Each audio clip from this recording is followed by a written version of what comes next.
June 1940. Alexandria, Egypt. A British officer stands in a dusty motor yard, inspecting a line of ordinary Chevrolet trucks.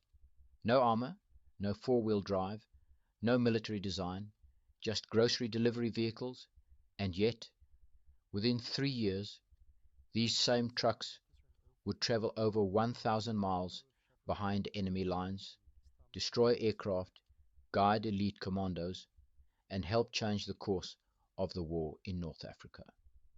This is the story of how the most unlikely vehicles of World War II became the deadliest reconnaissance force in the desert.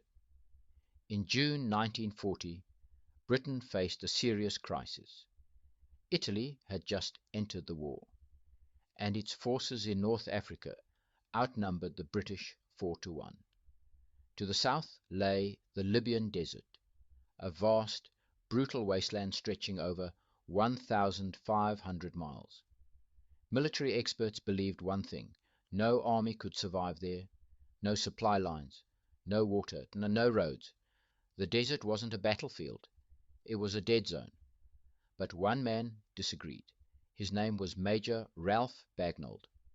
Before the war, Bagnold had spent over a decade exploring the same desert, driving thousands of miles using civilian vehicles. He had already proven something revolutionary. The desert was not impossible, it just required different rules. He discovered that lowering tire pressure allowed vehicles to float over sand. He invented a sun compass to navigate without landmarks, and even created a system to recycle engine water, critical for survival. So when war came, Bagnold had a bold idea. He proposed a new kind of unit, small teams in lightweight trucks, operating deep behind enemy lines, gathering intelligence, attacking when needed, disappearing into the desert.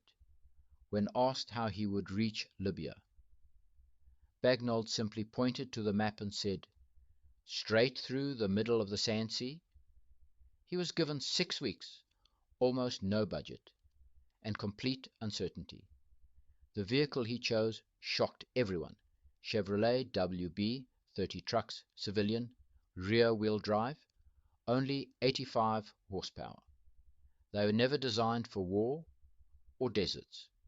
But Bagnold didn't care about power, he cared about fuel efficiency, reliability, simplicity. His men stripped the trucks down completely, removed doors and windshields, added sand channels for traction, mounted machine guns, loaded fuel and water for weeks. Each truck carried over double its original capacity. These weren't trucks anymore. They were desert survival machines. The unit became known as the Long Range Desert Group, LRDG.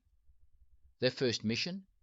A deep strike across 1,400 miles of desert to attack an Italian base at Mosul. They crossed terrain no army had ever attempted, reached the target, and launched a surprise attack. Aircraft destroyed, enemy caught off guard. They vanished back into the desert before a proper response could form. It worked. But their greatest weapon wasn't firepower, it was information. The LRDG began secretly observing the main Axis supply road, the Via Balbia. Small teams hid just 30 yards from the road. At night, they counted vehicles by sound, engines, shapes, movement. Every detail was recorded and transmitted back to command. This intelligence allowed British forces to know enemy strength, tank numbers, supply movements. It became one of the most valuable intelligence operations of the war. Then came a turning point. The newly formed SAS suffered a disaster during a parachute mission. Many were killed. The survivors were rescued by the LRDG. That's when they realized something powerful. These trucks could not only extract soldiers, they could deliver them too. Soon, the LRDG became known as the Libyan Desert Taxi Service.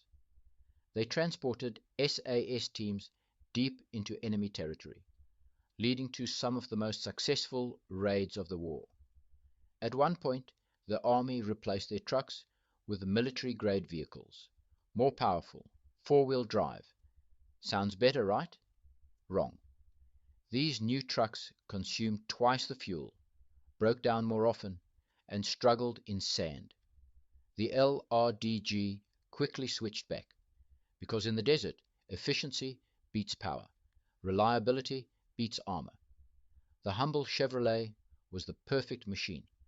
With only around 350 men, the LRDG achieved extraordinary results, operated months behind enemy lines, guided major offensives, supported elite units like the SAS, provided critical intelligence for victories. Even German Field Marshal Rommel admitted they caused more damage than any similar sized British unit. It all began with a simple idea that the impossible was just misunderstood. No advanced technology, no heavy armor, just knowledge, innovation, and a few modified grocery trucks. Sometimes the right tool isn't the strongest one, it's the one that understands the environment best.